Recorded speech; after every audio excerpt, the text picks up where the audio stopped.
Students of CBSE board class 10 class 12। बच्चों, जैसा कि आप सब जानते हो कि स्टेट वाइज रिजल्ट्स इशू हो रहे हैं एंड उसी वजह से बच्चों के अंदर टेंशन बढ़ती जा रही है। आप लोगों ने ये भी न्यूज़ सुना हो कि जैसे यूपी बोर्ड था, यूपी बोर्ड का रिजल्ट आया और कुछ बच्चों के एक्सपेक्टेशन से बहुत ज़्यादा मतलब एक्सट्रीमली ज़्यादा भी आ जाते हैं। एक बच्चा जो डॉक्टर के हिसाब से मतलब ओवर एक्साइटमेंट की वजह से एडमिट हो गया, उस बच्चे के 93 प्लस आ गए जबकि वो एक्सपेक्ट कर रहा था 70 प्लस। तो ऐसा भी होता है कई बार कि एक्सपेक्टेशन से बहुत ज़्यादा आ जाता है तो भी हम जो है सो स्ट्रेस आउट हो जाते हैं। अब सीबीएसई का रिजल्ट आना तो है और 6 मई, this is the latest update जिसके अकॉर्डिंग हमें लग रहा है कि 6 मई को रिजल्ट आ सकता है। और हम देखते हैं कि हमें ऐसा क्यों लग रहा है। ठीक है, currently there is no official announcement, official announcement नहीं है जो कि सीबीएसई कभी करती भी नहीं है। But media reports have stated that CBSE results are likely to be out in the first week of May. First week of May में बेटा क्या है ना कि 5 मई को आपका नीट है, तो एथिकली जो जैसा मैंने आपको कल भी कहा था कि ये होना नहीं चाहिए कि उसी दिन रिजल्ट दे दे या उससे एक दिन पहले दे दे। तो डेफिनेटली उसके अगले दिन चांसेस बनते हैं कि 6 मई को रिजल्ट इशू हो सकता है, क्योंकि रिजल्ट जो है बड़े जोर शोर से बन रहा है। बहुत अच्छे तरीके से कंपाइलेशन स्टार्ट हुई है, where you are getting moderation, grace, everything everything you are getting. लेकिन रिजल्ट डिक्लेरेशन भी अब होगा। हाँ, लास्ट ईयर पासिंग परसेंटेज में डिप था। क्लास 10th वॉज 93.12 जिसमें लगभग 1.28% का डिप था।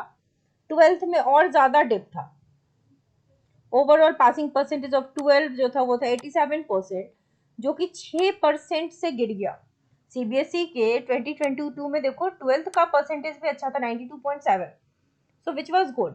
मेरिट लिस्ट जैसे लास्ट ईयर अनाउंस नहीं हुआ था वो इस बार भी अनाउंस नहीं होगा। ये सीबीएसई ने कहा था कि अनहेल्दी कंपटीशन नहीं होना चाहिए। आप देखते हो ना कई बच्चे परेशान हो जाते हैं, इवन एडमिट हो जाते हैं घबराहट के मारे, क्योंकि कई बार टाइपो एरर्स की वजह से भी हमें कम मार्क्स दिखते हैं बट एग्जैक्टली वो ज्यादा होते हैं। So passing percentage of past 5 years अगर आप देखो तो 2019 में 83 था, उससे ज्यादा 22 में आया, 20 में आया, उससे ज्यादा फिर 21 में आया। ये था हमारा टर्म 1 टर्म 2 वाला, इसमें 92.71 था विच वॉज गुड। ये हमारा देखो यहाँ के रिजल्ट को तो नहीं समझ सकते क्योंकि यहाँ पे लगभग 100%, यहाँ भी 100% नहीं था बट लगभग 100% था। So year on year passing percentage बढ़ ही रहा था, लेकिन 2023 ने एक सडन डिप देख लिया जिसकी वजह से सीबीएसई परेशान है। जैसा आप परेशान है वैसे सीबीएसई भी परेशान थी कि रिजल्ट को किस तरीके से वापस बैक ऑन ट्रैक लाया जाए, क्योंकि बच्चों का अगर विश्वास हट जाएगा सीबीएसई से तो बच्चे फिर स्टेट बोर्ड ऑप्ट करेंगे। एमपी बोर्ड का अपने रिजल्ट देखा कि बिल्कुल भी अच्छा नहीं आया है, तो अगर सीबीएसई में भी अच्छा रिजल्ट ना आए तो फिर बच्चे सीबीएसई से स्टिक क्यों करेंगे, क्योंकि फिर आगे एडमिशन्स में भी तो दिक्कत होती है। सो लास्टली जो ये रिजल्ट था वो अच्छा खासा डिप देख लिया था सीबीएसई ने। बट इस बार इसी वजह से जैसे ईयर ऑन ईयर आप देख रहे हो परसेंटेज बढ़ रहा है, तो एक्सपेक्टेशन ये है कि इस बार सीबीएसई फिर से प्रॉपर तरीके से कॉपी चेकिंग करवा रही है, लीनियंसी बरत रही है। जिन टीचर्स ने लास्ट ईयर कुछ गलतियां की थी उन टीचर्स को ब्लैकलिस्ट कर दिया गया और इस साल हर स्कूल के जो बेस्ट टीचर्स होते हैं उनको ही सीबीएसई ने अपॉइंट किया है कॉपी चेकिंग के लिए, ताकि कहीं पर एरर ना हो। 4 टीचर्स ने आपकी कॉपी 1 बाय 1 चेक करी है।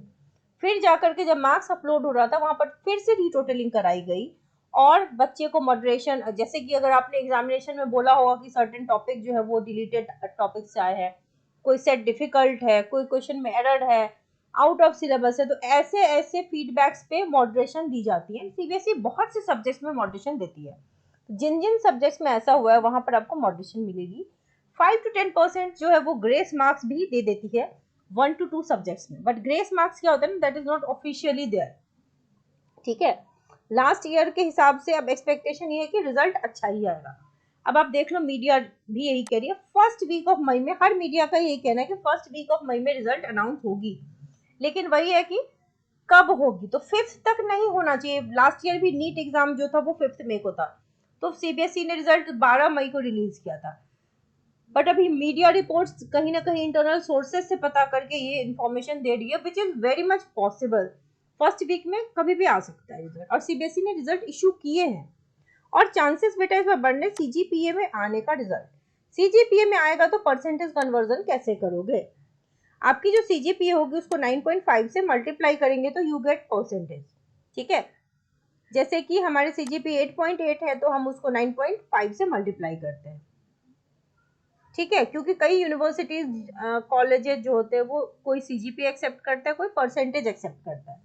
CGPA स्केल यही है कि 91 to 100 अगर आपके आए तो आपके ग्रेड A1 है 10 CGPA, 81 to 90 वाले A2 9 CGPA, 71 to 80 B1 8 CGPA, 61 to 70 B2 7 CGPA, 51 to 60 C1 6 CGPA, 41 to 50 अगर आया तो C2 5 CGPA, 33 ये जो मिनिमम पासिंग रेंज है 33 to 40 आपकी ग्रेड होती है D, CGPA इज 4। यानी कि बच्चे कहीं पूछ रहे थे कि मैम अगर हमारा CGPA कितना हो कि हम पास हो, तो 4 एंड एबव में आप पास हैं, 4 से नीचे अगर आएगा तो आप पास नहीं है, फिर आपकी कंपार्टमेंट वगैरह आती है, इट कुड बी E1 और E2। सो ये है CGPA ग्रेड। अब मान लो कि can you convert percentage to CGPA, कई बार क्या होता है परसेंटेज टू CGPA कन्वर्जन करना होता है, तो अगर हमें CGPA चाहिए तो परसेंटेज को डिवाइड करते हैं हम सेम फॉर्मूला 9.5 से, इस तरीके से CGPA परसेंटेज कन्वर्जन होता है। सो बच्चों आप लोग बिल्कुल भी परेशान नहीं हो, बिल्कुल भी मत घबराओ, चांसेस बहुत ज्यादा बन रहे हैं कि 6 मई को आपका रिजल्ट इशू हो जाए। हमें होपफुल रहना पड़ेगा, वॉचफुल रहना पड़ेगा, जैसे ही मई स्टार्ट होता है ना every day we have to be serious, हम देखना पड़ेगा। ऐसा जरूरी नहीं है कि 1 या 2 मई को रिजल्ट नहीं आ सकता है, वो तब भी आ सकता है, ठीक है। हाँ 5th या 4th को नहीं आना चाहिए, बट 4th से पहले भी आ सकता है, लेकिन ज्यादा चांसेस बन रहे मीडिया रिपोर्ट्स को देखते हुए कि फर्स्ट वीक ऑफ मई मतलब कि आ जाएगा 6 तक आपका रिजल्ट। अब जिन बच्चों ने अटेम्प्ट लिए, मुझे बहुत सारे मैसेजेस आए हैं, आज मैंने किसी का कमेंट लिया नहीं है, कल ले लूंगी। बहुत से बच्चे यही पूछ रहे हैं रिपीटेडली कि हमने इतने क्वेश्चंस अटेम्प्ट लिए। बेटा अगर आपने अटेम्प्ट लिए हैं तो आप जरूर पास हो गए, और मैक्सिमम बच्चों के एक्सपेक्टेशन से एवं भी आते हैं। अगर आप 20-22 जोड़ रहे हो ना तो बिना किसी मॉडरेशन या ग्रेस के अगर आपके 26-28 डेफिनेटली टीचर आपको देंगे। कॉपी चेकिंग अच्छे से करते हैं कि आपके नंबर कहीं कटे नहीं, ठीक है। जहां आपको लगता है कि ये 2 मिलना चाहिए वहां आपको जरूर 2.5 दे देगा या 3 दे देगा टीचर, ठीक है। 3 आप सोच रहे हो तो 3.5 दे देगा टीचर। तो ऐसे हाफ हाफ हाफ हाफ करते करते बढ़ जाते हैं, क्योंकि आपने अटेम्प्ट लिए होते हैं ना। कई बार मान लो कुछ न्यूमेरिकल तुमने गलत बनाया, लेकिन you have written certain steps, you will be getting marks. कई बच्चों ने किसी न्यूमेरिकल में डायग्राम उतार दिया, फॉर्मूला लिख दिया, तो बेटा उसके नंबर मिलते हैं। जिन बच्चों ने सिर्फ कॉपी खाली छोड़ी है उन्हें को बस पास होने में दिक्कत होगी, अदरवाइज अगर आपने अटेम्प्ट्स लिए हैं तो दिक्कत नहीं होगी। इस बार आपने कहीं न्यूज में नहीं सुना है कि बच्चों की कॉपियां खाली थी। लास्ट ईयर ये न्यूज आई थी कि किसी बच्चे के एक तो फुल मार्क्स नहीं आए, किसी बच्चे का बोर्ड में फुल मार्क्स नहीं आया। इसीलिए इस बार ये भी कहा गया कि जिन बच्चों के 95 के अराउंड आ रहे हैं उन्हें भी पुश करो ताकि वो 100 लेके आए। तो ऐसा नहीं है कि लीनियंसी सिर्फ लोअर मार्क्स के लिए बढ़ती जा रही है, lower to higher every student is getting lenient marking. अगर आप 65 के रेंज में हो तो आपको पुश करके 70 प्लस कर दिया जाए, 70 प्लस हो तो 80 में जाओ, तो that is what they are doing. But minimum criteria is कि आपको अटेम्प्ट लेने पड़ते हैं। इस बार बच्चों का ये था कि they were not running short of words, ये कुछ चीजें अच्छी हुई हैं इस बार। तो आप लोग परेशान मत होइए, जिन बच्चों ने अगर मान लो अटेम्प्ट नहीं भी लिया है तो भी अगर कॉपी बिल्कुल सच में खाली छोड़ दी है तो आप तैयारी करो, 1 महीने बाद फिर से एग्जाम होगा, उसको आप क्लियर कर लोगे। तो कोई बच्चा टेंशन नहीं लेगा, आप पॉजिटिव रहा कीजिए।